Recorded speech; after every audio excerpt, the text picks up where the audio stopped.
1987 से पहले मिजोरम असम राज्य का हिस्सा हुआ करता था।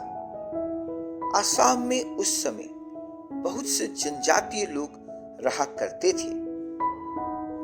इन सब जनजातीय समुदाय की अपनी अलग अलग भाषा, अलग पहचान और अलग अलग संस्कृति थी।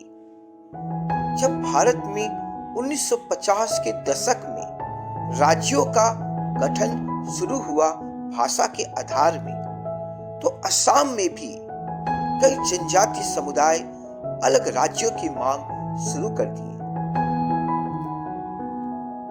1959 में असम के मिजो हिल पहाड़ियों पे भयंकर अकाल पड़ गया। इस अकाल से जान माल को काफी नुकसान पहुंचा। खास तौर पर इस पहाड़ पे रहने वाले मिजो जनजाति लोगों को काफी नुकसान झेलना पड़ा। असम सरकार पूरी तरह से विफल हो गई थी इस अकाल से निपटने में। सरकार के प्रति मिजो लोगों में असंतोष की लहर उत्पन्न होना शुरू हो गया था। कुछ मिजो ग्रुप्स बागी हो गए और ये अलगाववादी बागी गुट भारत सरकार से अलग देश की मांग करने लग गए। मिजो नेशनल फ्रंट के बैनर तले बहुत से अलगाववादी गुट भारत सरकार के प्रति गुरिल्ला युद्ध छेड़ दिए। इस गुरिल्ला युद्ध का नेतृत्व कर रहा था लाल देंगा। लाल देंगा मिजो जनजाति से ताल्लुक रखता था। वह एक प्रभावशाली व्यक्तित्व का इंसान था जिसे मिजो समुदाय के लोग काफी विश्वास करते थे।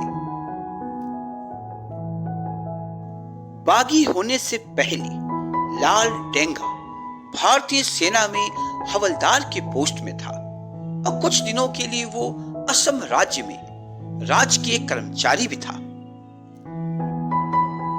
लाल देंगा के नेतृत्व में मिजो नेशनल फ्रंट भारत सरकार के खिलाफ गुरिल्ला युद्ध छेड़ दिया।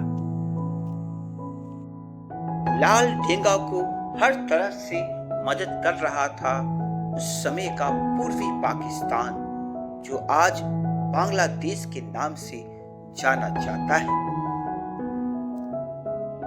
2 दशकों तक लाल देंगा के नेतृत्व में मिजो नेशनल फ्रंट ने असम में काफी आतंक फैलाया।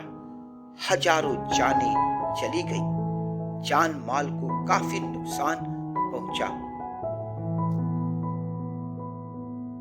लाल देंगा को कई बार गिरफ्तार किया गया और वे अपने जीवन के 10 साल पूर्वी पाकिस्तान में बिताए। 1984 में राजीव गांधी जी भारत के नए प्रधानमंत्री बने। राजीव गांधी जी और लाल देंगा के बीच एक शांति समझौते पर हस्ताक्षर हुआ। इस शांति समझौते को मिजोरम पीस अकॉर्ड 1986 कहा जाता है। इस शांति समझौते के तहत असम से एक नया राज्य बनाया गया और उस राज्य का नाम दिया गया मिजोरम। लाल देंगा मिजोरम के पहले मुख्यमंत्री बने। तब से लेकर आज तक मिजोरम एक खुशहाल और शांति प्रिय राज्य है।